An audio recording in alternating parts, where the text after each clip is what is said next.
The rain over Nantucket was the kind that didn't pour, but wept out a fine, cold mist that seeped into your black wool coat and settled in your bones. It was the perfect weather for Grandfather Arthur's funeral. It felt less like a meteorological event and more like the island itself was mourning the only person who'd ever really understood it, and me. I stood a little apart from the main cluster of black umbrellas, watching. My mother, Victoria, had her arm looped through my father Richard's, her posture dancer straight, a quiet bulwark against his palpable, trembling grief. He looked shattered, like someone had removed his skeleton. Dad had always been more watercolor than oil paint, translucent, emotional, beautiful in his sensitivity, but prone to blurring at the edges under pressure. Grandfather had been his frame. Now, the canvas was sagging. Across the freshly dug earth, my grandmother, Eleanor, was a study in carved marble. Not a hair of her steel-gray bob was out of place. Her tears, if she'd shed any, had been a private, efficient affair, long concluded. She was listening, stone-faced, as the pastor intoned words about a life well lived. Next to her, my Uncle Thomas nodded along, his expression perfectly calibrated to somber gravitas. His son, my cousin Bradley, just looked bored, checking his phone's reflection in the polished toe of his shoe. He loved this place, Dad murmured, his voice thick. The salt in the air said it kept you honest. It did, I said softly. At 15, I was too old for hand-holding, but I shifted closer, letting my shoulder press against his arm. I'd loved Grandfather with a ferocity that surprised even me. He was the only other person in the family who didn't speak in emotional subtext, but in clear, actionable terms. The reception after, back at the sprawling, shingled summer cottage that had been in the Westerly family for 3 generations, was where the real performance began. The air was thick with the smell of expensive lilies and even more expensive perfume. Bankers, old-line industrialists, and society matrons clinked crystal glasses of Grandfather's best single malt. Their murmurs a low hum of nostalgia and speculative calculation. I was fetching a club soda for Mom when I heard Eleanor's voice, sharp as a shard of ice, from the doorway of the library. For God's sake, Richard, compose yourself. People are staring. I peeked around the corner. Dad was by the grand fireplace, staring at a portrait of Grandfather as a young man. His eyes were red-rimmed. He was my father, mother. Dad said. The words choked. Am I not allowed to miss him? Missing him is one thing. Making a spectacle of your weakness is another. Eleanor's gaze swept over him, brimming with a disdain so familiar it had its own texture. Arthur built an empire from a dockyard and 2 fishing boats. He was a lion. You paint pretty pictures. Your wife pirouettes. It's not the same. It never will be. Mom materialized then, a silent, graceful force. She didn't say a word. She simply slipped her hand into Dad's, lacing their fingers together. She didn't glare at Eleanor. She just looked at her, a calm, unbreakable defiance in her hazel eyes. That was all it took. Dad's shoulders, which had been hunched, straight into fraction. The unbearable sadness in his face didn't vanish, but it was joined by something else, a flicker of remembered strength. Eleanor's lips tightened. Sentimentality. It's what's wrong with you both. Sentimentality doesn't pay the bills or command respect. She turned on her heel and walked towards Thomas, who was already holding court with a group of men, clapping one on the back with a booming, too hearty laugh. Later that night, after the last of the guests had slithered away in their town cars, I found myself wandering down to Grandfather's study. The door was ajar. The room still smelled of him, leather. Pipe tobacco, the one vice Eleanor couldn't break him of. And old paper. I expected it to be empty. It wasn't. Can't sleep either. Kid, I jumped. Grandfather was sitting in his worn leather armchair by the dark window, a ghost in a tartan robe. He looked older than he had just days ago. the lines on his face deeper. "Grandfather, you should be resting," the doctor said. "The doctor works for me." He grunted, a faint smile touching his eyes. "Come in. Shut the door." I did, padding across the Persian rug. He pointed to the matching armchair opposite him. I Saturday feeling small amidst the towering shelves of books and the mounted globe. "You watched them today," he said. Not a question. "Yes." "And what did you see?" I hesitated. He'd always valued honesty. "I saw vultures. And I saw my dad's heartbreaking. And Grandma," she was just counting the silver. A short, rough bark of laughter escaped him. "Direct. Just like your grandfather." "Good." He leaned forward, his keen blue eyes pinning me. "Your father, my Richard. He has the heart of this family. The best of it. He sees beauty where the rest of us see balance sheets. Your mother, she's his anchor. She gave him the courage to be that soft thing in a hard world. I love him for it. But this family, this business, it needs a different kind of strength right now. The kind Uncle Thomas has." I couldn't keep the skepticism out of my voice. Grandfather's face clouded. "Thomas has ambition. Your grandmother mistakes that for strength. It's not. It's hunger. It's a hollow thing. He sees the trophy, not the game." And Bradley, he shook his head. "The apple, I fear, fell straight through the rotten branch and into the mud." The bluntness of it shocked me. He'd never spoken so plainly about the family's fault lines. Then who? The question was out before I could stop it.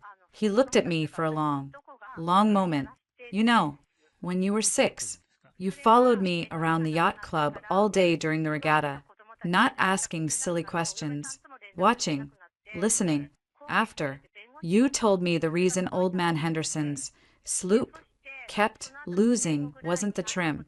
It was because he was too cheap to replace the worn sheets. And he was hiring crew based on who his wife found handsome, not who knew a cleat from a clam." I'd forgotten that. A warmth spread in my chest. "You see the engine. Sage," he said, using the full name he'd given me, the one everyone else shortened. "Not the shiny paint. You see the stress point, the weak link, the real cost. Your father sees the sunset over the water. Thomas sees the price the yacht will fetch. You," he tapped his temple, "you see the whole dam system. Wind, tide, material fatigue, human error. That's the gift. The curse is, you'll see it when no one else wants to." He leaned back, a weary sigh escaping him. "Your grandmother, Eleanor, and I, we built a life, but not a partnership. Not like your parents.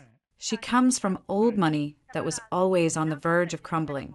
Security, legacy, the appearance of strength that's her religion. She thinks Richard's art is frivolous. She thinks Victoria stole her son from his destiny. She's wrong. He was never on that path. She's punishing him for being what she could never understand. And she's put all her bets on Thomas because he talks like the kind of man she thinks should be in charge." He looked at me, his gaze suddenly fierce. "Listen to me. She will try to freeze you out. Thomas will try to diminish you. Bradley will be a petty, spoiled nuisance. Your job is not to fight them in the mud. Your job is to build your own ground, so high and so solid that their mud can't touch you. Do you understand?" I nodded, my throat tight. "I've set some things aside," he said, his voice dropping. "Not for the family, for you. An education trust. It's ironclad. She can't touch it. And when the time is right, there's a little seed capital for a venture of your own. Consider it an advance on your inheritance. Grandfather, I don't. The real inheritance isn't the money."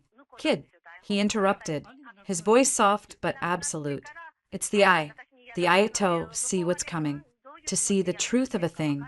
I'm leaving you the money because you're the only one with the eye to know what to do with it. Don't tell a soul. Not yet. Let them think what they want. The hardest battles are won before the other side knows the war has started." A week later, Grandfather Arthur Westerly was gone in his sleep. The official, public will left everything that the company, the holdings, the trusts that in Eleanor's controlling care. With Thomas as the named successor, the family narrative solidified instantly, as if waiting for the cue. Arthur, the lion, was gone. Thomas, the heir apparent, was waiting in the wings. Richard, the dreamer, was a sad footnote, and I was just the dreamer's daughter, a quiet, too observant teenager. At the reading of the will, I sat between my parents. Mom held Dad's hand. I kept my eyes on my grandmother as the lawyer droned on. She didn't look at her grieving son. She looked at Thomas and gave a single, slight, satisfied nod. The wind had shifted. The westerly fortune, and the family it propped up, was now sailing into a fog bank, with a proud, blind woman at the helm and a hungry man plotting the course. And I, Sage Westerly, stood on a distant, growing shore they couldn't even see, the taste of salt and truth on my lips, and my grandfather's final, secret trust tucked like a lit fuse in the heart of the storm to come.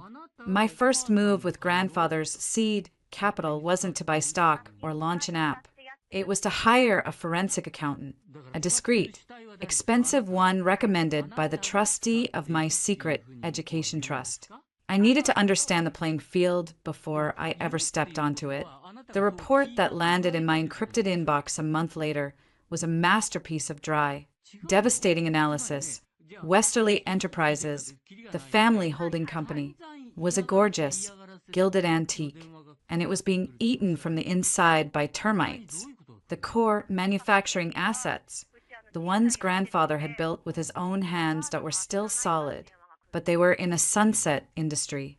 The dividends they generated were being siphoned off to fund two things: my grandmother Eleanor's extravagant lifestyle, a fact presented in chilling columns of expenditures for jewelry, questionable art investments, and a staggering wine cellar, and my Uncle Thomas's visionary expansions. I stared at the screen in my dorm room at Stanford. Thomas had pushed the company into commercial real estate developments in oversaturated markets and had launched a luxury lifestyle brand that was hemorrhaging cash. He'd hired consultants who told him what he wanted to hear. The numbers told a different story. The numbers always do.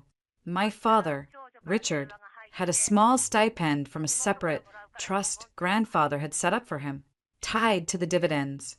It was comfortable, but it was a trickle compared to the waterfall Eleanor and Thomas controlled. And as the company's underlying health weakened, that trickle was becoming less reliable. A fire ignited in my gut, cold and clean, not anger, purpose. Grandfather hadn't given me that money to watch it grow in a mutual fund. He'd given it to me to build. I changed my major from economics to a self-designed hybrid of computer science and sustainable resource management. I spent my weekends not at frat parties, but in Mountain View garages and San Francisco coffee shops, listening to engineers and idealists pitch their dreams. I used grandfather's money, but I never used his name. I became just Sage in those circles. My edge wasn't my last name. It was the I he'd talked about. I could look past the flashy demo and see the brittle code. I could see the market gap the founder was too in love with his own tech to notice. I could see the logistical nightmare masquerading as disruptive innovation. My first investment was a disaster, a sleek battery tech startup that promised the moon. I lost $50,000. It stung, a deep, humbling bruise on my confidence. I called my dad, not for advice, just to hear his voice. You know, Sage, he'd said, his voice warm over the line. Your mother's first major recital. She fell, right in the middle of a pirouette, sprawled right there on the Lincoln Center stage.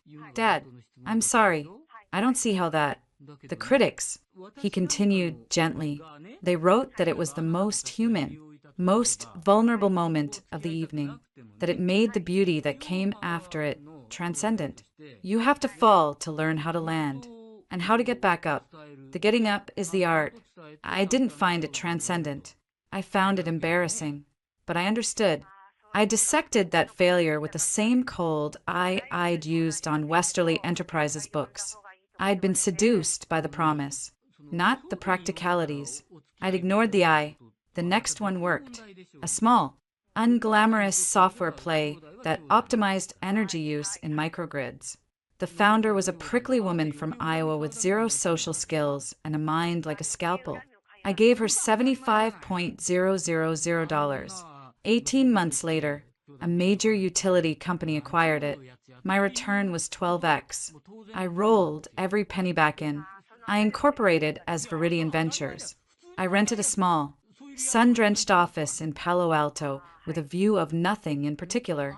The money from grandfather's trust was the rocket fuel, but the trajectory was mine. I focused on the intersection of hard tech and sustainability, things that mattered, things that built tangible value, not just hype. My reputation grew. Quietly, I was the young, preternaturally calm VC who asked the one question that made founders sweat. I didn't care about their hockey stick growth projections. I cared about their unit economics, their supply chain fragility, their second choice hiring plan. I bought my parents a house in Carmel by the Sea, a cottage, really, with a studio that caught the northern light for dad and a sprung floor sunroom for mom. I told them it was an early graduation gift, funded by Lucky Investments. They were thrilled, not for the house, but for me. They saw the light in my eyes, the focused energy that reminded them of grandfather. Though they never said it, they poured their energy into a small, nonprofit community arts center, funded by Sage's Lucky Streak. It was their paradise. It was my anchor. Meanwhile, the annual Westerly Summer Gala at the Hamptons estate was becoming a grotesque caricature of itself. It was the one time of year I couldn't avoid, the one concession to family appearance I made for Dad's sake. He still hoped, in his quiet way, for a truce. The summer I was 21. The gala felt particularly charged.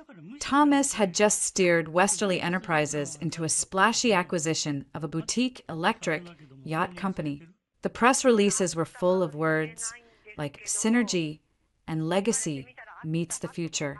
My analysis told me he'd paid 40% over market for a company with a defective battery management system and 3 pending liability lawsuits.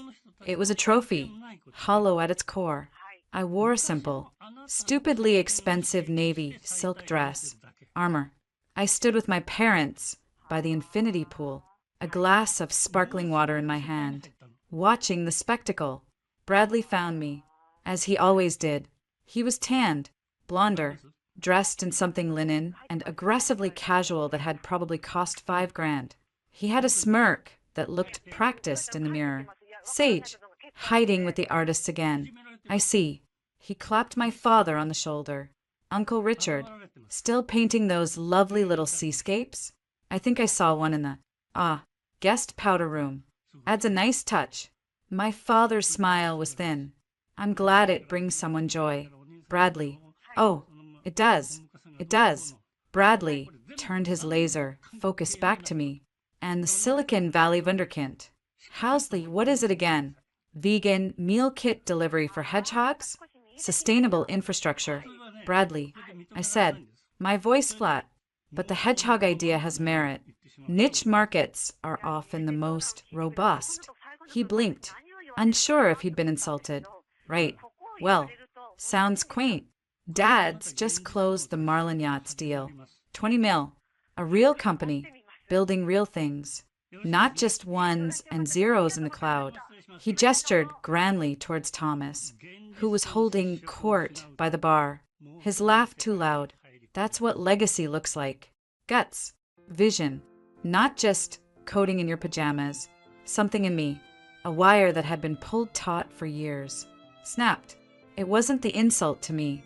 It was the perpetual, condescending dismissal of my father, who stood there, taking it, for the sake of a peace that never came. I took a slow sip of my water, the Marlin M200. I said, my voice cutting through the cocktail chatter around us.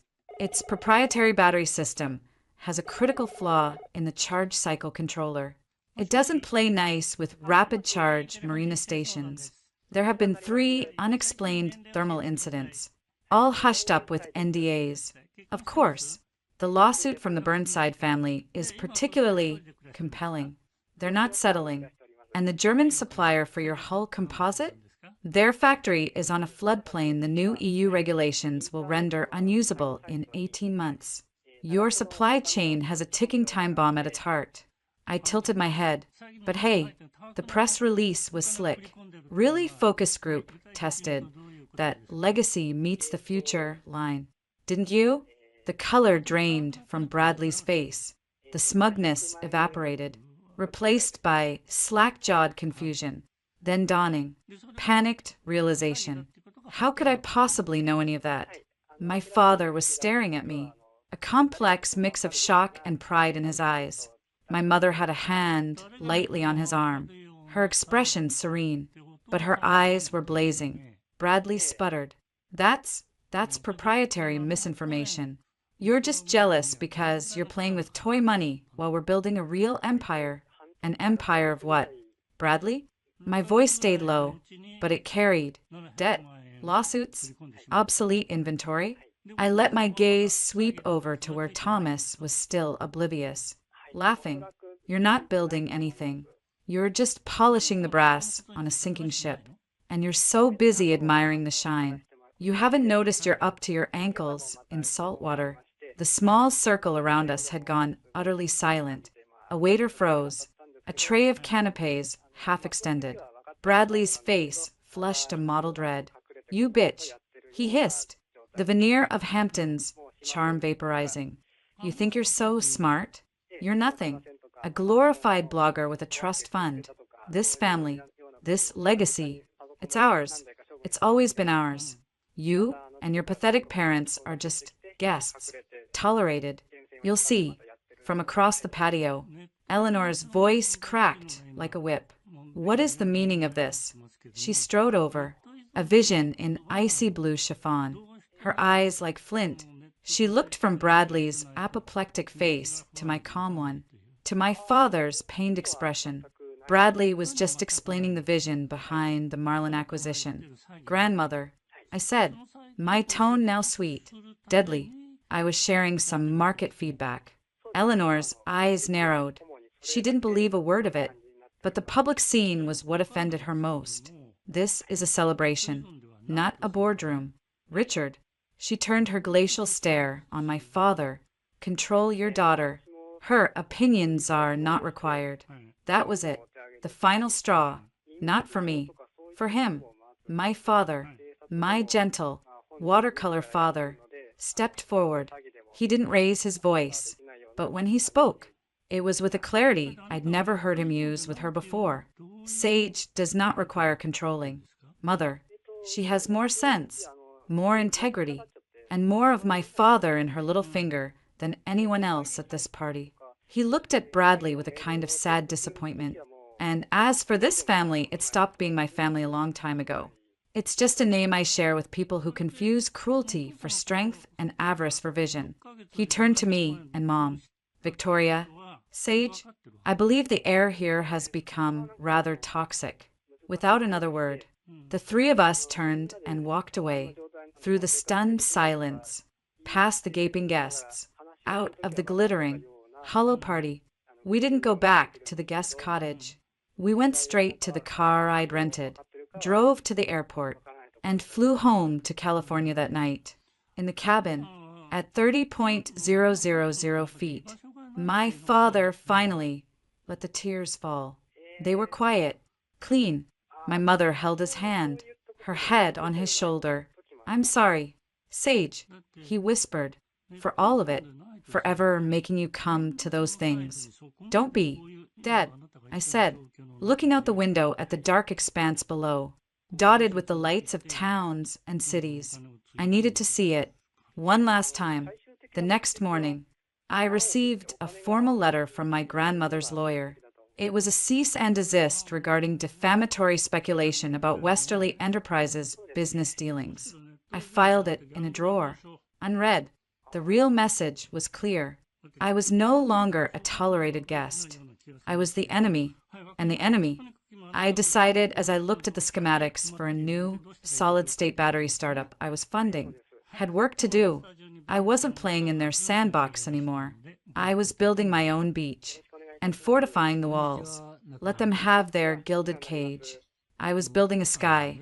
The invitation arrived on heavy, cream-laid paper, the kind that feels like money. The engraving was flawless, the font a study in restrained superiority. Eleanor Sterling Westerly requests the pleasure of your company at a dinner in honor of her 80th birthday. IT was addressed to my parents, Mr. and Mrs. Richard Westerly, and Ms. Sage Westerly. The and guest line was conspicuously absent, a petty, deliberate omission. It was a summons, not an invitation, a command performance in the court of a queen who despised her own heir. I found my father in his Carmel studio, staring at a half-finished canvas. It was a seascape, but the blues were murky, the brushstrokes hesitant. The light was wrong. We don't have to go. Dad, I said, leaning against the doorframe. The smell of turpentine and linseed oil was usually calming. Today, it felt heavy. He didn't turn around. It's her 80th. Sage. So, she spent 79 of them making you feel small. Why give her the 80th? He finally put his brush down, wiping his hands on a rag that was more paint than cloth. Because she's my mother, and maybe because part of me is still that little boy hoping for a crumb from the table. He gave me a sad, wry smile. Pathetic, isn't it? No, I said, walking over and putting a hand on his shoulder. It's human. It's what makes you a better artist and a better man than any of them, but it's also what lets them hurt you. My mother appeared in the doorway, her dancer's posture making her seem to float. We're going, she said, her voice quiet but steel-edged. She wore a simple linen shift, her hair in a loose braid. We're going because we are not afraid of her. We're going because we have nothing to be ashamed of. And we're going because, if we don't, she wins. She gets to tell the story of the ungrateful son who didn't even show for his own mother's birthday. We show up. We are gracious. We are us. And then we leave. I looked at them. Why soft-hearted father? My quietly fierce mother. They were a united front, a fortress of love built in the shadow of a cold, manipulative castle. I sighed. Okay, we go, but we leave on our terms. The second it gets ugly, we walk. No arguments. My father nodded, a flicker of the old pain in his eyes. On our terms. Ugly was an understatement. The dinner was at the Manhattan penthouse, the one that took up the entire top floor of a pre-war building overlooking Central Park. It was Eleanor's crown jewel, all cold marble, gilt accents, and intimidating modern art that looked expensive but felt soulless. The air smelled of forced lilies and unspoken hostilities. We were, of course, seated at the farthest end of the interminable mahogany table from Eleanor. She held court at the head, resplendent in a severe Navy St. John suit, pearls the size of marbles at her throat. Thomas was to her right, holding forth about market volatility as if he'd invented the concept. Bradley, to her left, was already on his second glass of a Bordeaux that probably cost more than my first year's tuition, holding eye contact a little too long with a waitress. My parents and I were down near the floral centerpiece, with a collection of distant, vaguely titled European cousins and a few of Eleanor's ancient, hawk-faced bridge partners. It was Siberia, and we were the political prisoners. The dinner was a 7-course parade of culinary pretension. Conversation at our end was stilted, a minefield of banalities. I could feel the occasional glances shot our way from the power end of the table. Curious, pitying, dismissive. It was during the cheese course, that oozing, pungent thing that seemed metaphorically apartment, that Eleanor finally turned her gaze down the table. The general chatter died. Richard, her voice cut through the clink of silver. I heard you had a showing in some coastal village. How quaint. Did you sell anything? Or was it more of a donation to the local community center? A few sycophantic titters traveled down the table. My father's knuckles whitened on his fork. It was well received. Mother, we're building a real artistic community there. Victoria's outreach program for at-risk youth is youth. Eleanor interrupted, as if the word itself tasted sour, a fickle investment. You pour resources in, and they either disappoint you or leave. Her eyes flicked to me, then back to him. But I suppose that's your specialty, investing in lost causes. My mother's hand landed gently on my father's wrist under the table. She didn't look at Eleanor. She looked at my father, her gaze steadying him. He took a shaky breath. Helping someone find their voice isn't a lost cause. Mother, it's the only thing that matters. What matters? Thomas boomed, jumping in, is legacy, tangible assets, something that lasts, not feelings. He said the word like it was a contagious disease. Speaking of which, the board is thrilled with the Q3 projections for the new Marlin subsidiary. We're looking at a 20% uptick in coastal market share by year's end. I couldn't help it. A small, dry sound escaped my lips. It wasn't quite a laugh. It was the exhale of pure, unadulterated disbelief. The table went quiet. All eyes swiveled to me. Something funny. Sage, Bradley drawled, a sneer twisting his features. Did your little app for composting finally turn a profit? I took a slow sip of water, placing the crystal goblet down with precise care. No, Bradley, I was just admiring Uncle Thomas's optimism. Given that the 20% uptick is based on pre-orders from dealerships, you're secretly financing through a shell company to artificially inflate demand. And the actual consumer purchase rate is tracking at roughly 60% below projections. And that's before the Nautical Safety Review Board releases its findings on the M200 stability issues in high crosswinds next month. But hey, projections are a matter of perspective, right? Dead.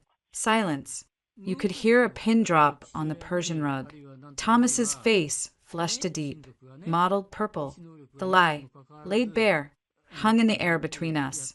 He'd told the board, told Eleanor, told everyone a story of triumph, and I had just recited the table of contents to the coming disaster. You have no idea what you're talking about. Thomas sputtered, but the panic in his eyes betrayed him. Those are proprietary figures. How dare you? I dare, I said, my voice calm, because someone at this table should live in the same universe as the facts. And that universe says you're burning through cash to keep a corpse on life support. Grandpa's cash. That did it.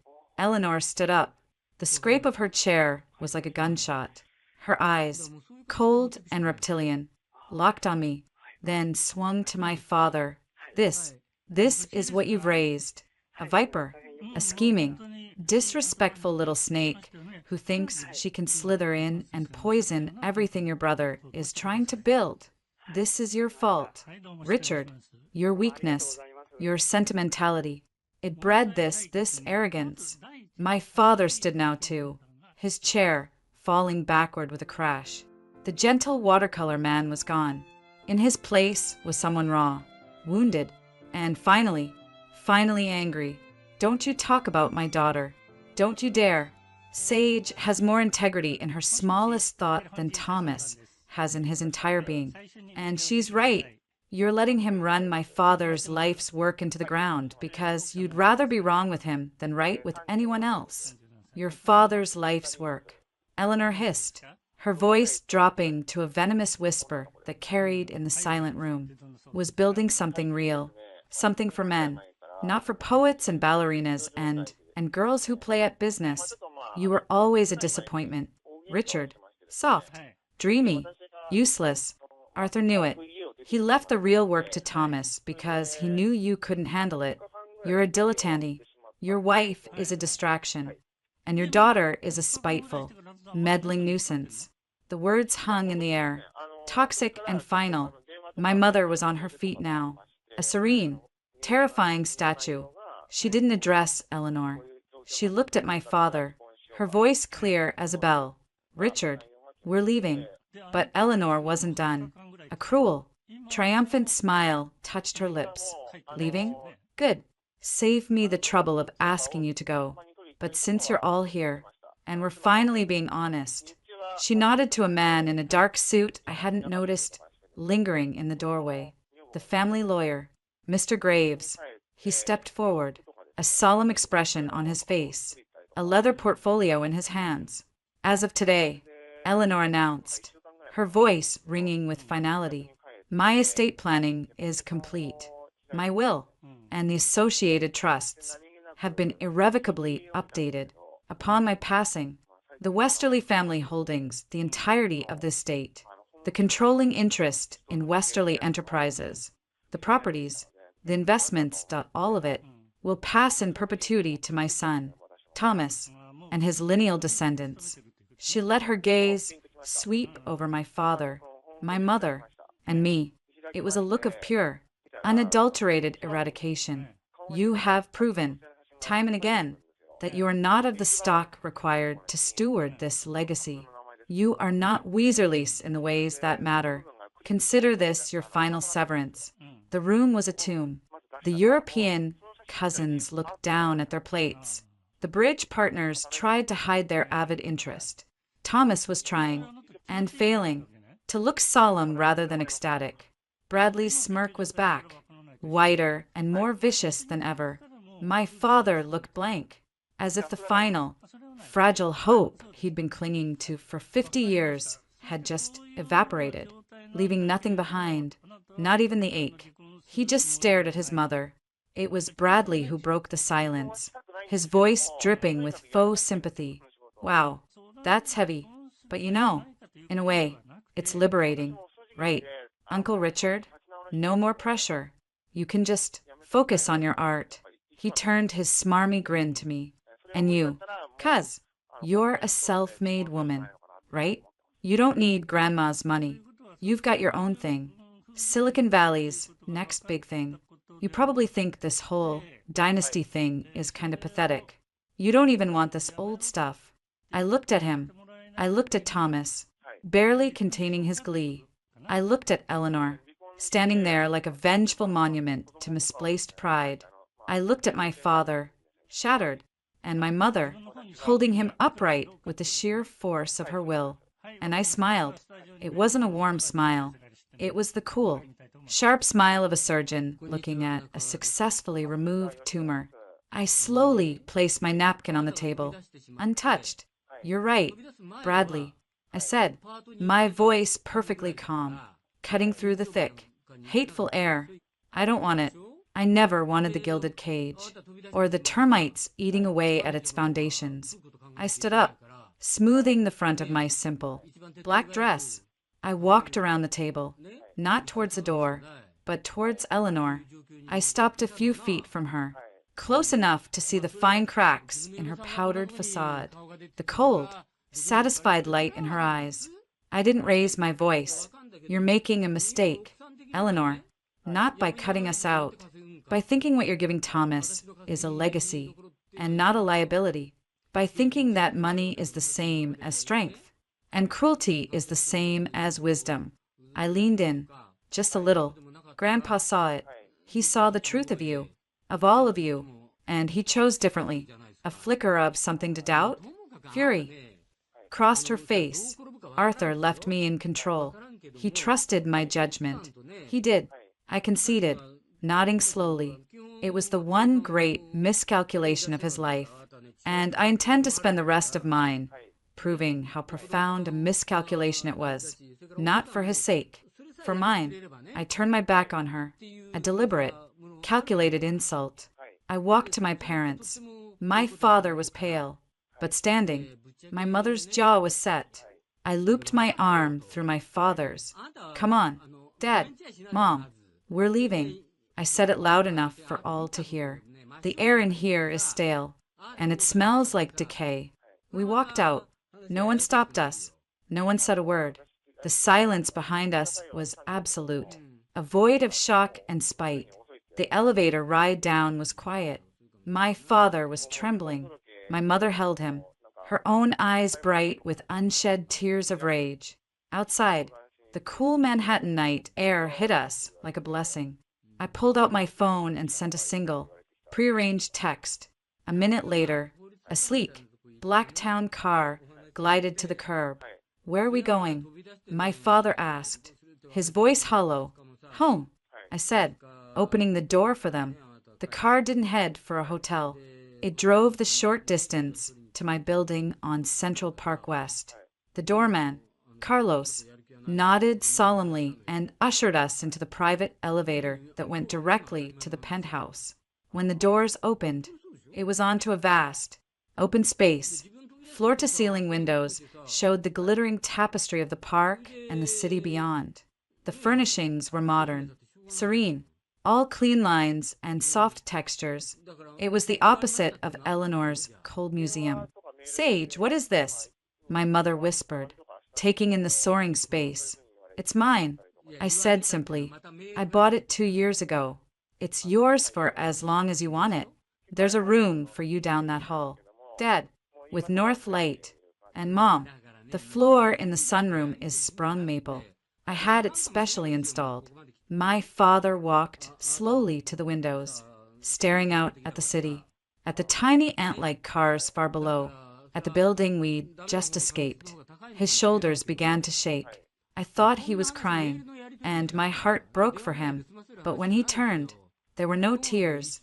There was a strange, dazed wonder on his face. She really did it. She finally said it out loud. "We're nothing to her. We're Fei Wu." He used the Mandarin word my mother sometimes used when a piece of pottery was flawed beyond repair. "Fei Wu waste. Useless thing." My mother went to him, cupping his face. "No, my love. We are her waste. The precious things she was too blind to see. Her loss. Her monumental, tragic loss." I went to the kitchen, poured 3 glasses of water, and brought them over. We stood there, the 3 of us, looking out at the empire that had just disowned us. "I'm sorry," I said finally. "I'm sorry I pushed. I'm sorry it happened that way." My father turned to me, and for the first time that night, I saw a clear, clean light in his eyes. The fog of a lifetime of seeking approval was gone, burned away by the nuclear fire of her final rejection. "Don't you dare apologize. Sage, you were magnificent. You were your grandfather, standing there and telling the truth no one wanted to hear." He took a shuddering breath. "It's over. It's finally, truly over.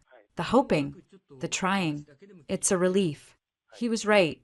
The cord wasn't just cut. It had been severed with a chainsaw. In public, with malice. There was no going back. No more family dinners. No more obligatory holidays. No more walking into that gilded cage. "What will you do?" my mother asked, looking at me with those knowing eyes. She wasn't asking about the apartment. I walked to the window, looking south, towards the financial district, towards the old, sandstone building that housed Westerly Enterprises. I could almost feel the rot seeping from its foundations, the frantic, desperate energy of Thomas trying to plug 100 leaks with chewing gum and lies. "I'm going to do exactly what Grandpa told me to do," I said, my reflection in the glass looking fierce, focused, and utterly alone. "I'm going to build my own ground, and I'm going to watch from up here as everything they've ever valued sinks into the mud they've made." I took a sip of water. It tasted clean. It tasted free. The war I'd been preparing for in the shadows was now declared in the open. And for the first time, I was glad. The silence after the storm was a living thing. It wasn't the quiet of peace, but the thick, humming stillness of a battlefield after the last shell has landed. Before the cleanup begins, in the sprawling, sun-drenched space of my penthouse, that silence was a blanket we wrapped around ourselves, at first for protection, then, slowly, for comfort. My father, Richard, didn't paint for a week. He just sat in the armchair by the window, watching the light move across the park. The shattered look was gone, replaced by a deep, weary emptiness, It was as if the core of him, the part that had strained for decades towards a love that was never coming, had simply shut down. Exhausted, my mother, Victoria, was his steady shore. She didn't push. She'd bring him tea, sit quietly with a book, or simply stand behind his chair, her hands resting on his shoulders. Their communication was in touches, in shared sighs, in the silent language of two people who had built a world together that no external tempest could break. I gave them space. I had my own world to run. Viridian Ventures was no longer a plucky upstart, it was a force. The confrontation at the dinner, and the clean, final break it represented, had unleashed something in me, a furious, focused energy. I wasn't just building my own ground anymore. I was constructing a citadel. My days were a blur of calls, meetings, and deep dive analyses. I backed a carbon capture startup founded by two relentless Caltech grads who spoke in equations and had the pragmatism of wartime generals. I led a Series B round for a woman in Austin who'd revolutionized grid-scale battery storage with a design so elegantly simple it made the established players look like they were building steam engines. My returns were the stuff of whispered legend in certain circles, but I kept my head down, my public profile minimal. I was sage in the tech journals, a silhouette. The Westerly name was a ghost I had no interest in resurrecting. One evening, about a month after the Last Supper, I came home to find my father at the large, empty drafting table I'd had set up in the sunroom. He wasn't painting. He was sketching, furious, chaotic lines that slowly resolved into the sharp, angular, beautiful bones of my mother's face as she dozed on the sofa. He looked up as I entered, his eyes clearer than I'd seen them in years. There was a rawness there, a vulnerability, but also a new certainty. "She's my muse," he said simply, his voice a little rough. "She always has been, but for so long, I was trying to paint for them. Grand vistas for my father's approval. Pretty, polite seascapes my mother might deign to hang in a guest bathroom. It diluted everything, made it tasteful. And tasteful, he said, a hint of his old, dry humor returning, is just another word for dead. He looked back at the sketch. This anger, this grief, this freedom. It has a shape, a color. I think I need to paint that." My mother's eyes fluttered open. She'd heard every word. She didn't speak. She just smiled at him, a smile that held decades of love and a fierce, triumphant joy. That was the beginning. Richard Westerly's Gilded Cage period, as the art world would later call it, was born in that penthouse. Huge, tumultuous canvases where gold leaf was cracked and peeling over landscapes of startling, painful beauty, where chains, delicately rendered, were shown to be made of light, yet held impossible weight. They were not easy paintings. They were not pretty. They were magnificent. And Victoria, my unflappable mother, channeled her own seismic shift into motion. She started teaching again, not at some prestigious academy, but at a community center in Harlem. She worked with kids who'd never seen a ballet, with seniors who wanted to reclaim the joy of movement, using funds from a foundation I'd quietly set up in their name. They found a vacant loft in the meatpacking district. Together, they built the Aria Center, a nonprofit dedicated to making art and dance accessible, a vibrant, noisy, beautiful mess of a place that was the polar opposite of Eleanor's sterile, intimidating penthouse. Dad had a studio in the back. Mom's dance floor was in the front. It thrived. It was theirs. It was real. I visited as often as I could. The smell of paint and rosin and earnest sweat was a tonic. I'd sit in the back of a dance class, watching my mother, a woman in her 50s, move with a grace that could break your heart, patiently correcting a teenager's awkward ply. I'd stand in my father's studio, covered in paint splatters, as he showed me a new work in progress, his eyes alight with a passion I'd only ever seen glimpses of before. "She did us a favor. You know," he said to me once, wiping his hands on a rag. Your grandmother, by cutting us out so cleanly, so cruelly. She freed us. We were ghosts in that family. Haunting rooms we were never welcome in. Now we're alive. Here. Meanwhile, in the parallel universe of what was left of the Westerly clan, a very different kind of harvest was being reaped. I kept tabs, not out of sentiment, but strategy. I had a junior analyst at Viridian, a whip-smart, discreet woman named Chloe, whose soul. Unorthodox job was to monitor the publicly available fortunes of Westerly Enterprises and its key subsidiaries. It wasn't hard. The cracks I'd glimpsed were now canyons. Thomas, emboldened by his mother's anointment and freed from the last fig leaf of oversight, went on a spending spree masquerading as aggressive growth. He acquired a failing chain of luxury sporting goods stores to synergize with the Marlin Yacht brand. He launched a doomed venture into bespoke adventure travel. Each move was splashy, each press release full of buzzwords, and each quarterly report, buried deeper in the SEC filings, showed deeper losses. He was using the steady, if dwindling, cash flow from grandfather's old manufacturing divisions, the dull money dash makers, TO paper over the hemorrhaging of his new visionary projects. Eleanor, cocooned in her penthouse and her certainty, was his chief enabler. She demanded the lifestyle befitting a dowager empress, the charitable donations, always to causes that got her name in the right society pages, the relentless refurbishing of properties, the art acquisitions which, my father noted with a bitter laugh, were all flashy, overpriced, and derivative. The money was being spent as if the well was bottomless.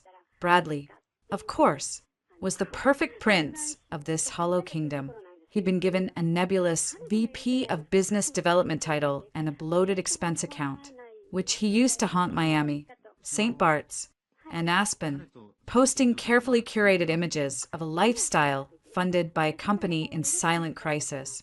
His social media was a monument to obliviousness. The inevitable call came on a Tuesday afternoon. I was in my office, reviewing a prospectus, when my cell buzzed with an unknown New York number. Sage, Westerly. I answered, my tone neutral. Ms. Westerly. It's Martin Finch. The voice was older, strained, familiar. Martin Finch had been grandfather's CFO for 30 years, a man of abacus-like precision and old-school loyalty. He'd stayed on out of a sense of duty to Arthur's memory, but we'd spoken occasionally, always in confidence. He was my canary in the coal mine. Martin, it's been a while, not long enough. Under the circumstances, he said, his voice low, I'm calling from a payphone. They monitor the company lines, especially mine, that sent a chill down my spine. How bad is it? A long, weary sigh. The sporting goods chain is a Chapter 11 waiting to happen. The travel division has burned through its capitalization in 6 months. The Marlin subsidiary, Sage, those liability suits you mentioned, they're settling. For sums that would make you weep. And the design flaw is systemic. There's a quiet recall in the works that will cost tens of millions more. I lean back in my chair, watching a gull circle over the bay, and the core divisions, the machine parts plants, the logistics arm, being milked dry to feed the beast. Maintenance is deferred. Key personnel are leaving. Morale is non-existent. Thomas talks of streamlining and right-sizing. He means fire sales and layoffs. Your grandmother approves every decision. She thinks the downturn is market jitters and that Westerly grit will see us through. He paused. There is no grit. Sage, there's just denial, and a mountain of debt disguised as an asset on our books. Why are you still there, Martin? I asked quietly. A pause, a promise I made to your grandfather, to watch over it as long as I could. I think I'm at the end of what I can do. The board is stacked with Thomas's yes men. The auditors are amenable. I'm preparing my resignation. I won't sign the next quarterly statements. I can't. It's fraudulent. His integrity, in that den of snakes, moved me. What will you do? Retire. Play with my grandchildren. Try to sleep at night. Another pause. He saw this. You know, your grandfather. He told me once, near the end, Martin, the only thing I fear is that my legacy will become a coffin for the wrong people. I think he meant it as a warning. I failed him. No, I said firmly. You stayed at your post. You fought. He'd value that more than anything. Send me your resignation letter before you submit it. I'll have an offer from Veridian on your desk the next day. Consultant role. Triple your salary. Help me build something that won't need propping up. He was silent for so long, I thought the connection had dropped. When he spoke, his voice was thick. He said, you had the eye. Thank you. Sage, I'll be in touch. The call ended. The canary wasn't just sick, it had flown from the mine. The collapse was no longer a question of if, but when. The trigger, when it came, was pure Thomas, desperate to create a show of strength, to attract a white knight investor, or at least stall the creditors. He decided to throw a party. Not just any party. A Westerly Legacy Gala at the Plaza, 2 nights before Thanksgiving. The theme was literally a return to glory. The guest list was a who's who of New York's old guard, the bankers, lawyers, and industrialists who had done business with Arthur, who remembered the company's heyday. It was a brazen attempt to trade on a dead man's reputation. The invitation to this farce arrived at my office in 2 forms. The first was addressed to Sage Sterling, CEO, Veridian Ventures, heavy cardstock, elegant calligraphy. It was a standard business invite, sent to a rising player in the venture world. Clearly, Thomas's overpaid event planner had done her homework, adding promising disruptors to the list to lend an air of relevancy. They had no idea who they were actually inviting. The second arrived at my parents' old Carmel address and was forwarded to me. It was addressed to the Richard Westerly family, a perfunctory, clearly mass-printed insert, an afterthought, a cynical attempt to either rub our noses in the event or, more likely, to present the image of a unified, forgiving family for public consumption. The pettiness of it took my breath away. I held both invitations in my hands, sitting at my desk, overlooking a city sparkling in the autumn dusk. The irony was so rich, it was almost a physical taste in my mouth. The exiled daughter, invited as esteemed guest. The disowned son, invited as disposable prop. My intercom buzzed. It was Chloe, my analyst. Sage, you have a call on line 2. A Bradley Westerly. Says it's personal. Sounds agitated. I almost laughed. Agitated was an understatement. I'd heard through the grapevine that Bradley had been tasked with networking with the new money crowd to lend the gala some Silicon Valley credibility. He'd been failing spectacularly. My name, as the elusive sage of Veridian, must have finally surfaced on some list. I picked up the phone. Sage Sterling, I said, using the name I'd legally adopted, shedding the Westerly like a skin. Sage, it's Bradley. Bradley Westerly. His voice was slick, strained, trying for casual bonhomie and landing somewhere near used car salesman. I know who it is. Bradley. I kept my tone flat. Professional. Right. Listen, I'm sure you've seen the buzz about the Westerly Legacy Gala at the Plaza. Huge event. Real A-list. Dads pulling out all the stops to celebrate the company's turnaround. Turnaround. I repeated, letting the word hang. Yeah. New contracts. New energy. It's a whole new chapter. Anyway, we're reaching out to some of the most dynamic thought leaders in the innovation space. Really want to bridge that gap between old industry and new ideas. You know, we'd be thrilled to have you as our guest. As a fellow, mover and shaker. I could almost hear him wincing as he said the phrase, as a fellow mover and shaker. I echoed, my voice dry as dust. How kind. I did receive an invitation. Fantastic. So you'll come? The hope in his voice was pathetic. I let the silence stretch, long enough to be uncomfortable. I'll check my calendar. Bradley, Viridian is quite busy. We're in the process of closing a new fund, but I'll have my assistant get back to you. A new fund? That's great. Listen, maybe we could even chat at the event? See if there's, synergy? Westerly has a lot of legacy assets that could be, leveraged in new paradigms. He was reciting from a script some consultant had written for him. It was painful. I'll see what I can do. Bradley, goodbye. I hung up before he could sputter another buzzword. I swiveled my chair, looking at the two invitations side by side on my desk. One was a ticket to the greatest show on earth, the spectacular final unraveling of a family myth. The other was a slap in the face. I picked up the personal, perfunctory invite to the Richard Westerly family. I walked to the shredder next to my desk. I fed it in, watching the blades reduce the thick cardstock to meaningless confetti. Then I picked up the professional invitation to Sage Sterling, CEO, Viridian Ventures. I held it up to the fading light. A plan, cold, clear, and utterly ruthless, began to form in my mind. It wasn't about revenge. Revenge was a hot, petty emotion. This was about audit, about accountability, about showing a room full of people who had respected my grandfather exactly what had been done to his life's work, and about making sure that when the final curtain fell, it fell on my terms. I pressed the intercom. Chloe? Yes. Sage? Clear my calendar for the night of the 25th and get me everything on the current debt structure of Westerly Enterprises, the terms of the Marlin liability settlements, the details of those sports chain leases, and the names of every major creditor and investor who's RSVP'd yes to that Plaza Gala.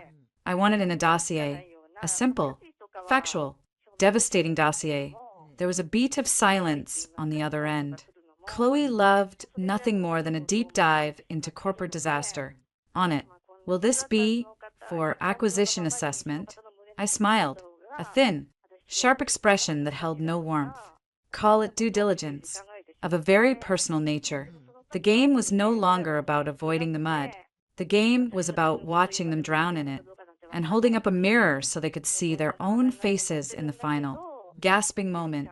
I would attend the Westerly Legacy Gala, not as a disinherited granddaughter, not as a supplicant, but as the most powerful person in the room. And I would bring the receipts. The night of the Westerly Legacy Gala arrived cloaked in a fine, icy November drizzle that glazed the streets of Manhattan in fractured light. From the window of my town car, the Plaza Hotel looked like a giant, ornate wedding cake, its windows blazing defiantly against the damp gloom. It was a monument to a certain kind of Gilded Age fantasy, the perfect stage for Thomas's desperate pageant. I wore armor, not literal armor, but a dress of liquid mercury silk, simple in its cut, devastating in its effect. It was the color of money and shadows. My only jewelry was a pair of diamond studs that had been my mother's, and the thin, platinum Piaget watch grandfather had given me for my 16th birthday, for timing the market and knowing when to walk away. He'd said, my hair was swept back in a severe, elegant knot. I looked like what I was, a CEO, a force, not a society girl, not a disinherited heiress, a sovereign power. My phone buzzed as the car idled. A text from Martin Finch. In position, dossier delivered to the parties we discussed. Good luck that I didn't need luck. I had facts. Another buzz. My father. Your mother is making me practice my unimpressed face in the mirror. We're with you. Always. Break a leg. Sweetheart, that I smiled. A real one this time. They were at the Aria Center tonight, hosting a founders' Thanksgiving potluck for the kids, parents, and local artists who were their real family. They'd wished me well, with a glint of fierce pride in their eyes. They knew what tonight was, though we'd never spoken of it in tactical terms. It was the final, public uncoupling, the truth, told in a room full of people who needed to hear it. Ready. Ms. Sterling, my driver, Leo, met my eyes in the rear view. Let's get this over with, I said, my voice calm. Inside, the grand ballroom was a symphony of calculated opulence. Crystals dripped from chandeliers. An orchestra played inoffensive jazz standards. The air was thick with the scent of thousands of white roses, bank loans, and quiet desperation. Waiters circulated with trays of champagne that tasted of Thomas's evaporating credit line. I entered not through the main throng, but through a side entrance near the bar, melting into the periphery. For a few minutes, I was just another well-dressed guest, observing, and what a spectacle it was. Thomas held court near the center of the room, his face flushed with triumph and expensive scotch. He wore a tuxedo that was a shade too tight, a man playing dress-up as a titan. He was regaling a cluster of older gentlemen, Arthur's contemporaries, men with faces like old leather and eyes like calculating machines with a story about the Marlin turnaround. I caught phrases, cornered the luxury adventure market, synergy with our retail vertical's unprecedented demand. The old men nodded politely, their expressions unreadable. They'd heard it all before, from Arthur, who had delivered with understated grit, not this blustery sales pitch. Eleanor was a frost queen on a dais near the head table, receiving guests like a monarch holding court. She was draped in emerald green velvet and a lifetime of unearned superiority. Her smile a thin, painted line of welcome. She looked triumphant, as if the sheer volume of flowers and the presence of a string quartet was proof of her vindication, of Thomas's success. The blindness was absolute, a fortress of self-delusion. And Bradley, he was working the room with the frantic energy of a used car salesman at a billionaire's convention, slapping backs, laughing too loud, his eyes constantly scanning for someone more important to talk to. He was the epitome of the air with nothing to inherit but a title on a sinking ship. I accepted a glass of sparkling water from a passing waiter and found a relatively quiet column to lean against. I didn't have to wait long. Sage Sterling, I'd heard a rumor you were in town. The voice was a dry, familiar rumble. I turned to see Silas Thorne, the legendary, notoriously reclusive founder of Thorne Capital, a man who had made his first billion before I was born and his 10th by betting against the kind of hubris currently on display in this room. He was in his 70s, with a thatch of white hair and eyes that missed nothing. Silas, I didn't know you ventured out for these sorts of pageants. I shook his offered hand. His grip was firm, dry. I don't. He grunted, his gaze, sweeping the room with mild distaste, came out of respect for Arthur. Good man, sharp, knew the value of $1 and the weight of a handshake. He took a sip of bourbon. This is a funeral with canapes. Smells like a leveraged buyout waiting for a buyer stupid enough to take the leverage. He fixed his pale blue eyes on me. Your grandfather spoke of you, near the end, said you had the eye, said you were the only one in the whole damn clan who saw the world as it was, not as they wished it to be. A warm, fierce pride bloomed in my chest, cutting through the room's chill. He said that? He did. Also said your grandmother was a fool, blinded by pedigree, and your uncle was a peacock who'd strut the company off a cliff. Silas took another sip. Seems the old bastard's prescience holds.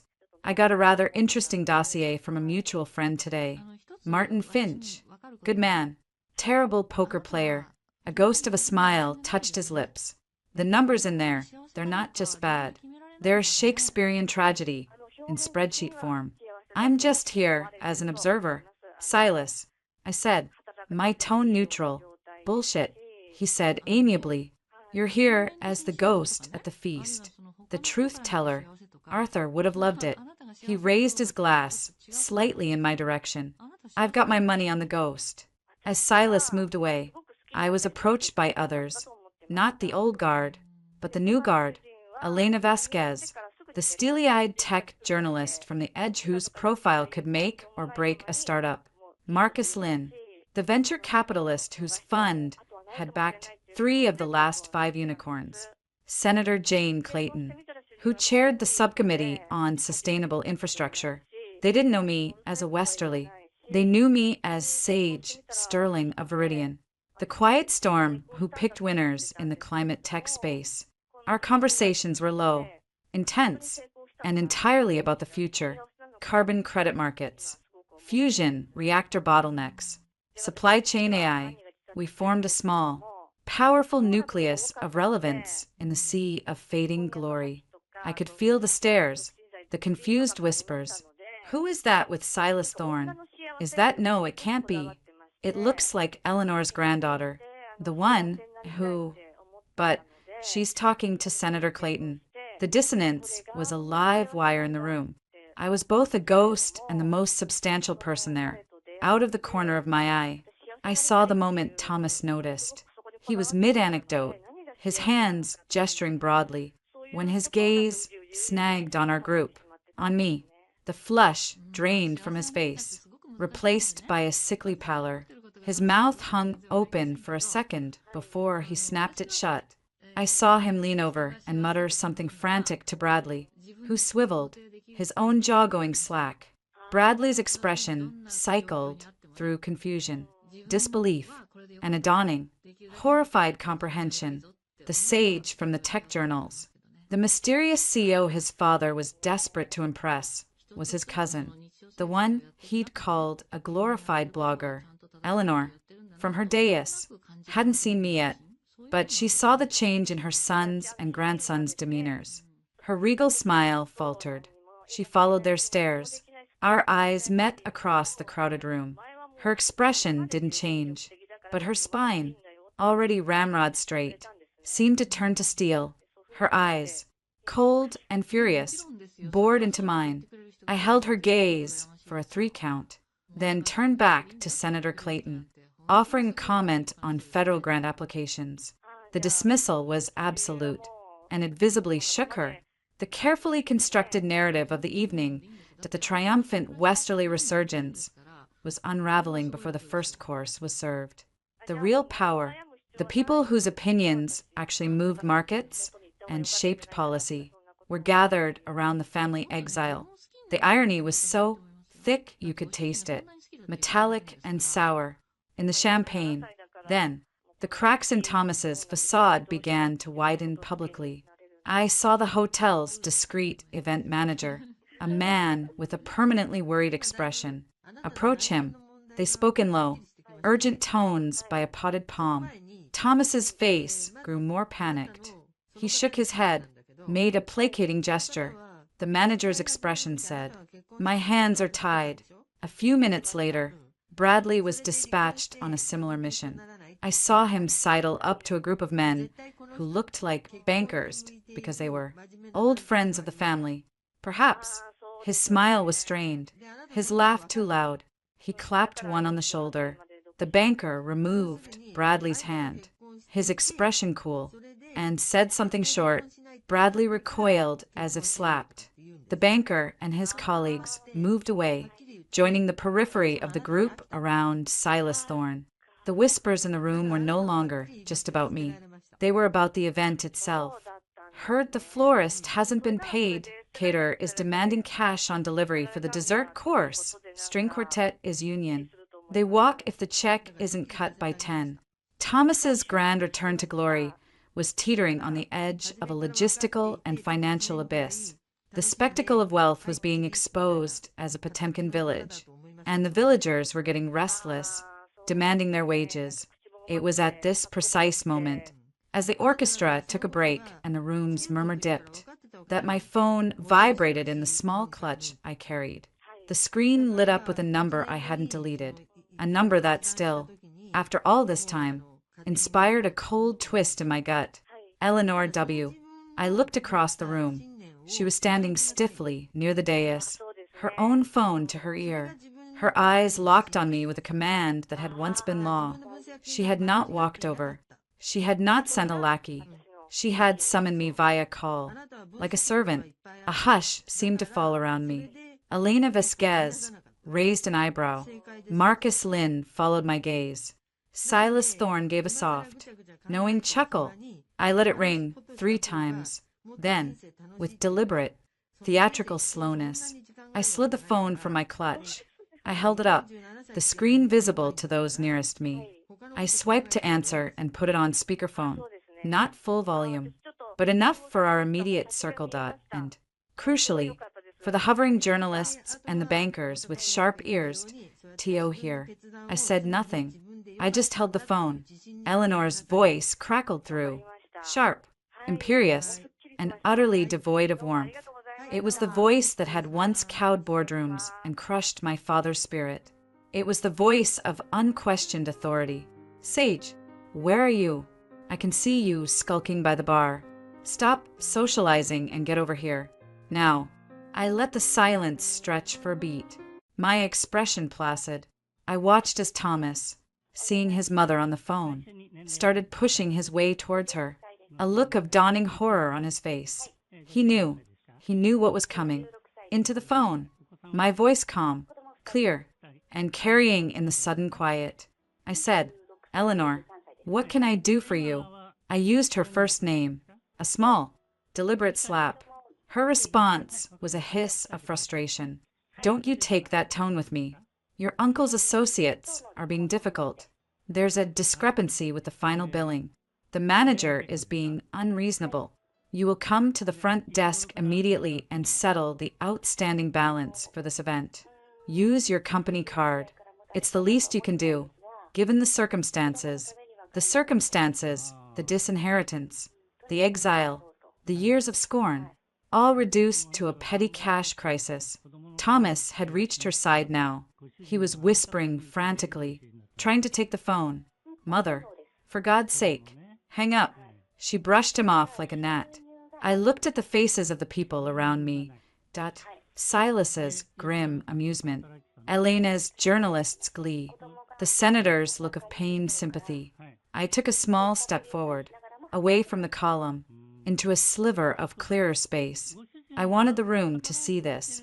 I brought the phone closer to my lips, my voice as cool and sharp as the diamonds in my ears. Settle the bill, I repeated, letting the words hang in the now raptly attentive room. 100 conversations had died.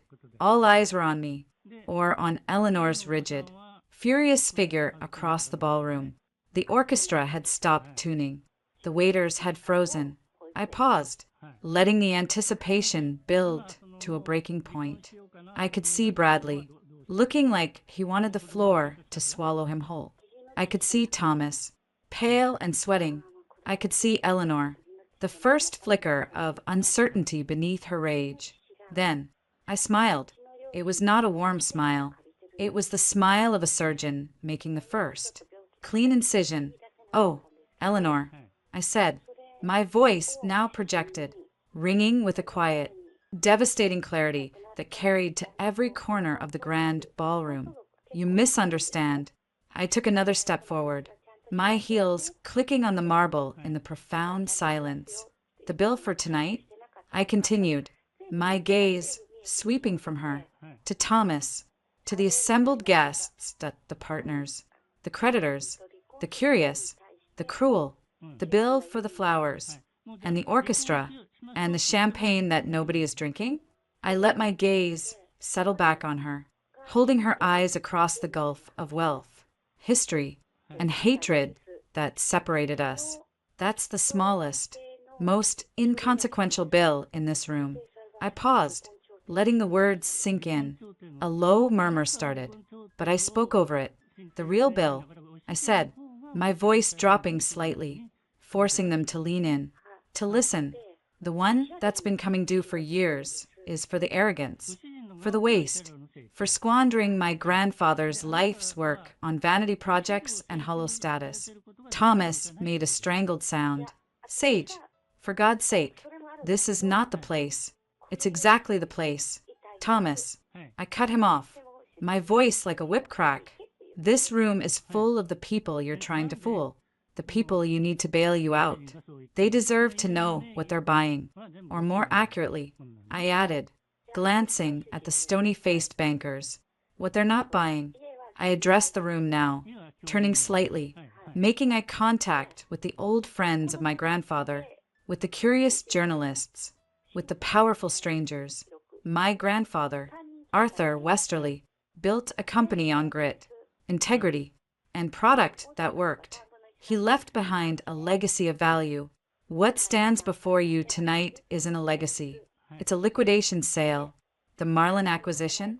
I looked directly at a group of men I knew were from the investment bank that had underwritten the debt. The unprecedented demand is a fiction. The orders are fake, padded by shell corporations, funded by Westerly's own draining coffers. The liability lawsuits are real, and they're about to sink it. The sporting goods chain? I turned to another cluster. Leases negotiated by a fool, in malls that are anchorless and dying. The adventure travel division has burned through $18 million in capital in 6 months with zero revenue. Not low revenue. Zero. The room was in uproar now. A low, outraged buzz. Thomas was shouting, but his words were lost in the din. Eleanor just stood, her face a mask of white fury, but in her eyes, for the first time, I saw a glimmer of it, the cold, dawning splash of reality. I raised my voice above the noise. The core assets of Westerly Enterprises, the machine works, the logistics hubs, the things my grandfather actually built that are being bled dry to pay for this party, to pay for the illusion of success. The bill for that, for the lies, for the hubris, for insulting my grandfather's memory every single day. That bill has already been printed. It's in the quarterly reports buried by your yes men. Thomas, it's in the resignation letter of your CFO, who refused to sign the lies. It's in the banks that are about to call in their loans. I took a final step, now standing almost in the center of the room. I looked at my father's mother, the woman who had called us waste. Useless things. You called me here tonight to settle a dinner bill. Eleanor, I said, my voice now quiet, but so charged it cut through every other sound. But you called the wrong person. I'm not the help. I'm not the family ATM you get to use when your golden child's credit runs out. I turned my back on her. A deliberate, final gesture. I faced the room, the witnesses. I am Sage Sterling. My grandfather, Arthur Westerly, saw the truth of this family. He saw the rot, and with his last, clear breath, he invested not in the past, but in the future, in me. The bill for tonight, for the years of failure, for the monumental, staggering waste, that bill isn't addressed to me. I turned my head, just enough to look over my shoulder at Eleanor, at Thomas, at Bradley, who looked like he might be sick. I delivered the final blow, the words dropping into a silence so complete you could hear the ice melt in the abandoned glasses. It's addressed to you. For a moment, there was nothing, no sound, no movement, just the echoing truth hanging in the chandelier-lit air. Then, chaos, a furious shout from Thomas, the rapid clicking of Elena Vasquez's recorder, the hotel manager, looking grim, flanked by 2 security guards, marching with purpose towards Thomas, the old friends of my grandfather, shaking their heads, turning their backs, beginning to leave in a wave of disgust. And Eleanor simply stared. The fury was gone, replaced by something hollow, something shattered. The fortress of her self-delusion lay in ruins around her. And for the first time in her 80 years, she had nothing to say. The world she had built, the narrative she had controlled, had just been dismantled in front of everyone who mattered. I didn't wait for the fallout. My work was done. I slipped my phone back into my clutch. I gave a small, polite nod to Silas Thorne, whose face held a look of profound respect. I offered a faint, apologetic smile to Senator Clayton, and then I walked through the parting crowd, past the stunned waiters, out of the grand ballroom, the whispers rising in my wake like a tidal wave. I didn't look back. I had a family, a real one, waiting for me across town, in a room full of art and dance and love that didn't come with a bill. The chill of the November night outside was bracing. Clean, it tasted of freedom and of a justice long overdue. The gilded cage was finally, irrevocably, empty, and I was never going back. The silence in the car was profound, but it was the silence after a symphony, not the void before it. Leo, my driver, met my eyes in the rearview mirror. He'd been with me for 5 years, a former Marine with a face that gave nothing away. But now, I saw a glint of something fierce and approving. Sounded like quite the party in there. Ms. Sterling, he said, his voice dry as desert stone. The guest of honor was a no-show. Leo, I replied, leaning my head back against the cool leather. A tremble, fine and sharp, was starting deep in my bones, not from fear, from the sheer, cathartic release of a decade of tension. Turns out, the truth makes for terrible company at a lie. Where to? He asked, pulling away from the glittering, toxic facade of the plaza. For a moment, I considered going back to the silent, sleek penthouse, but that wasn't home. Not tonight. The Aria Center, and step on it. The drive downtown was a blur of light and shadow. My phone lit up like a Christmas tree that calls from numbers I didn't recognize. Texts from journalists whose requests grew increasingly frantic. A single, screaming voicemail from Thomas that I deleted after 3 seconds. I silenced it all.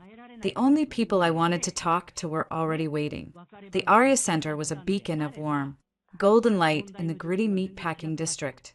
The sound of a jazz trio. Real, slightly ragged, alive, it spilled out into the cold night, mixed with laughter and the clatter of plates. I pushed through the heavy industrial door. The scene inside was the polar opposite of the gilded tomb I'd just left.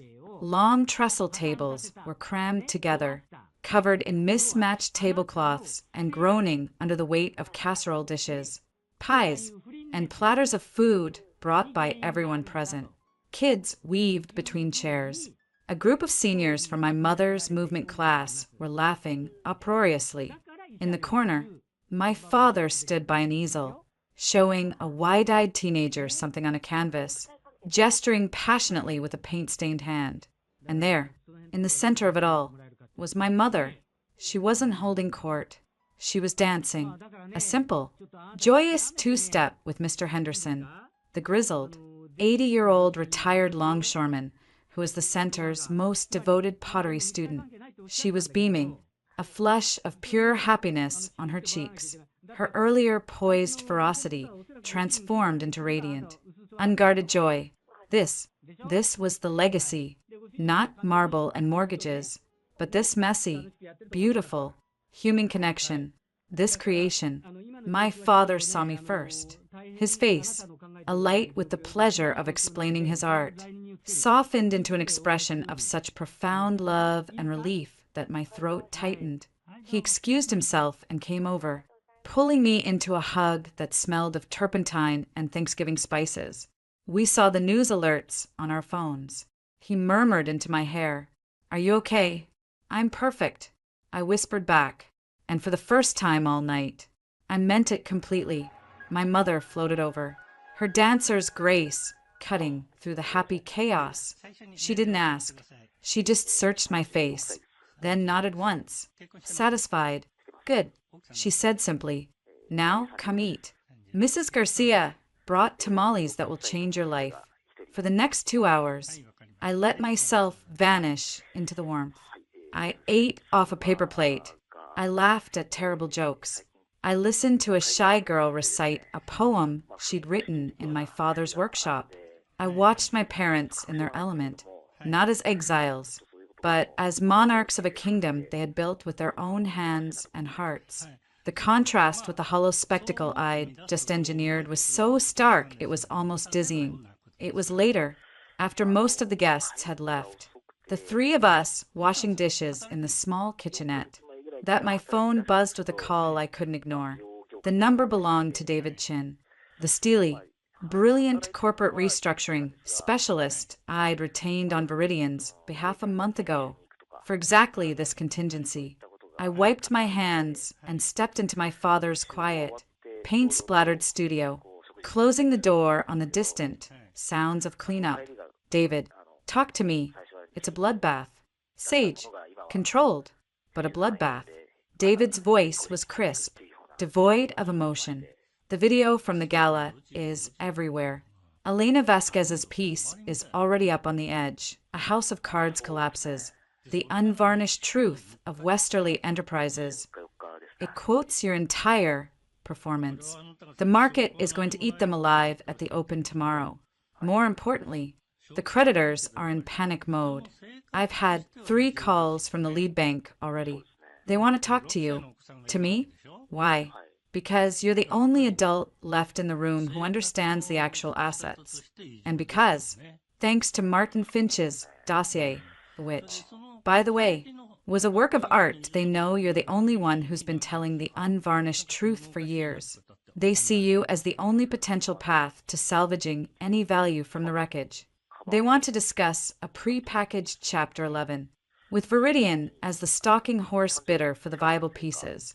I stared at a painting on my father's easel, a swirl of dark blues and angry golds, with a single, stark, clean line of pure white cutting through the center. I'm not interested in buying the wreckage. David, I build new things. I know, and I told them that. But this isn't about sentiment. It's about math. The machine parts division in Toledo is still a solid, cash-generating business. The logistics software, while archaic, has a dedicated customer base. If you don't grab them for pennies on the dollar, some private equity vulture will strip them for parts and fire everyone. This way, you could spin them off, integrate what's useful, provide a soft landing for the employees who actually kept the lights on, and let the rest, the Marlins, the sporting goods fantasy, die the death they deserve. It's clean, it's smart, and it's the final, absolute proof that you were right about everything. He was right. It wasn't about saving Westerly. It was about performing a mercy killing on the diseased parts and salvaging the healthy tissue. It was what grandfather would have wanted, not for the company, but for the people who had been loyal to it. Set up the meeting. I said, but my terms are non-negotiable. Full transparency, independent valuation, severance for all employees of the defunct divisions, funded from the sale of non-core assets before creditors get their pound of flesh. And the Westerly name is retired. For good. I'll draw up the term sheet, David said, a hint of admiration in his tone. It'll be the most ruthless act of compassion they've ever seen. I hung up and returned to the main space. My parents were sitting now, side by side on a worn sofa, sharing a single slice of pie. They looked up, a question in their eyes. The vultures are circling, I said, sitting on a stool opposite them. The banks want me to help pick the carcass clean. My father winced. Sage, you don't have to get any more involved in that mess. You've done enough. It's not about involvement. Dad, it's about triage. There are still good people there. People who worked for Grandpa. The company is gone. That happened tonight. But I can make sure its failure doesn't take more innocent people down with it. I looked at him, and I can make sure the Westerly name is buried with it. For good. He was silent for a long moment, then reached for my mother's hand. You know, he said, his voice thick. For years, I carried that name like a weight, a reminder of what I wasn't. Then, I wanted to reclaim it, to prove I was worthy of it. Now, he looked around the vibrant, messy, loving center they had built. Now, I see it was just a name. The legacy isn't the name. It's the work. It's the love. It's this. He squeezed my mother's hand. Do what you need to do. Sage, bury it, and let's be done with ghosts. The following weeks were a whirlwind of sterile conference rooms and brutal financial negotiations. I met with the bankers, their earlier arrogance replaced by a pale, sweating deference, with David Chin by my side, We dismantled the myth of Westerly enterprises with the clinical efficiency of pathologists. The public collapse was swift and total. Trading in Westerly stock was halted. Chapter 11 was announced. Headlines blared the fall of a dynasty.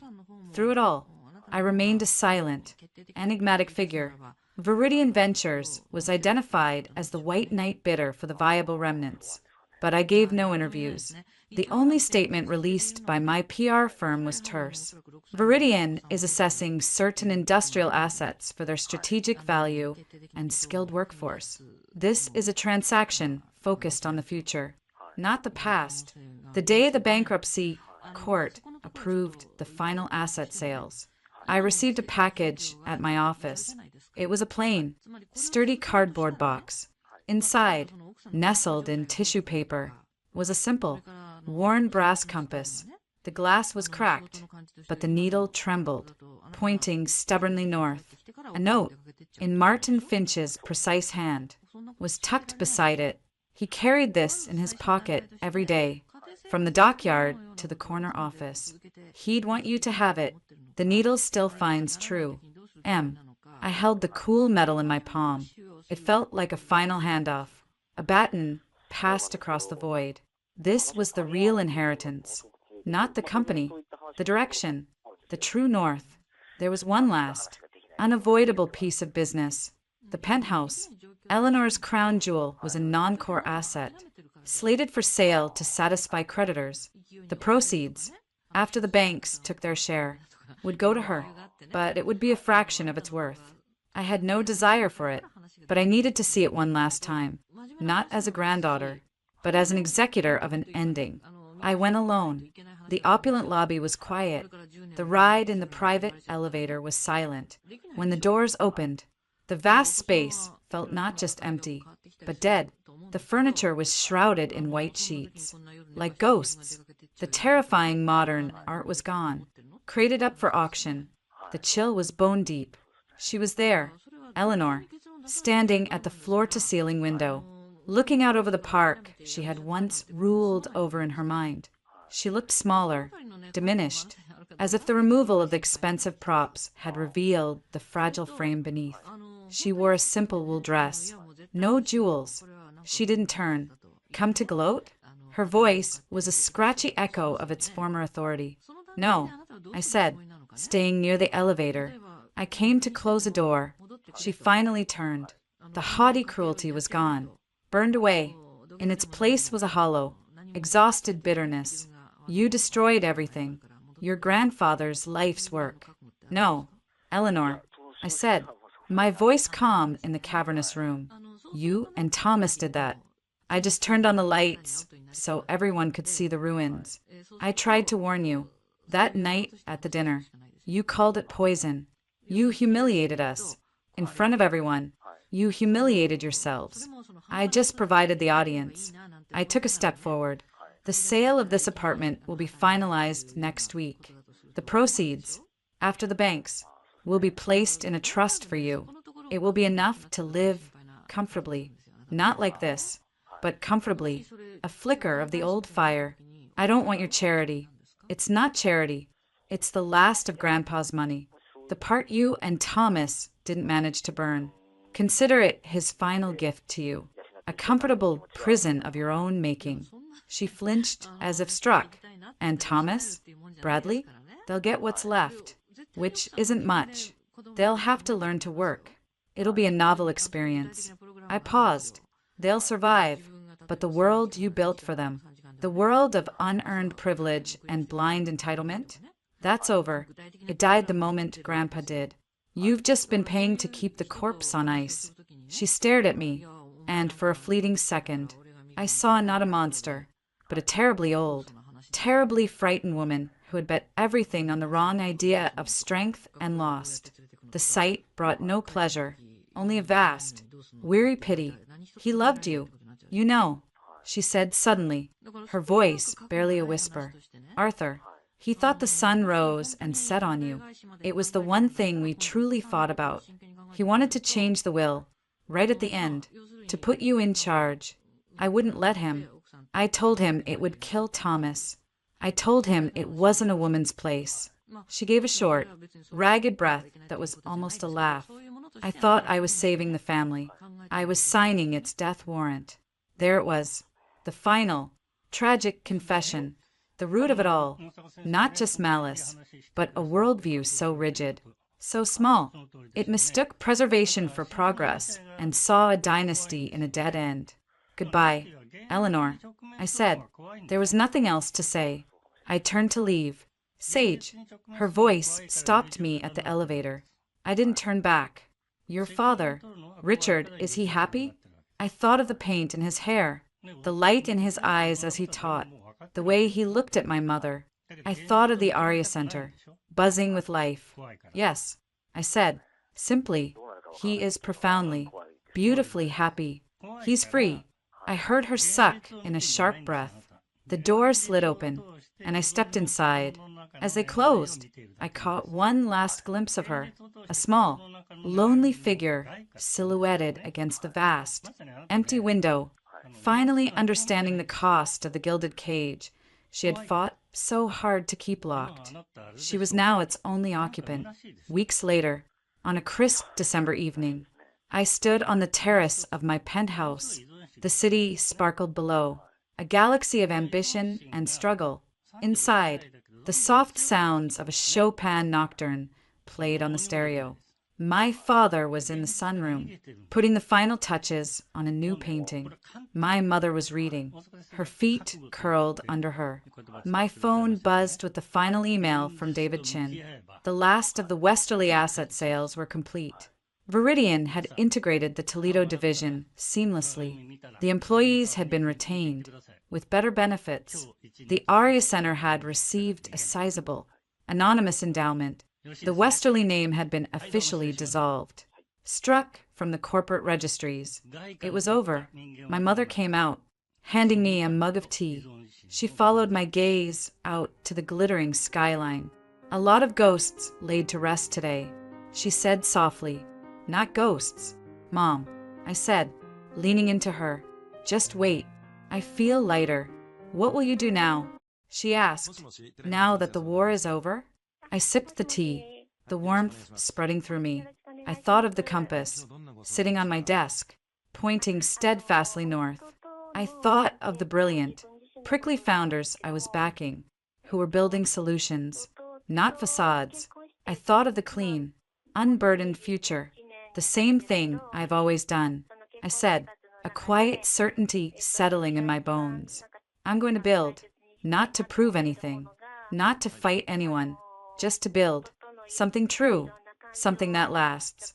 She smiled, resting her head against mine. Your grandfather would be so proud, not of the empire, of the architect. Later, after my parents had retired to their room, I stood alone at the window. The news played softly on a screen in the corner. The sound muted. A business segment came on. A slick anchor stood in front of a graphic that read Legacy in the Ashes. Who wins in the new economy? They showed a picture of the old, sandstone Westerly building. Then a quick, sleek shot of the Viridian Ventures logo.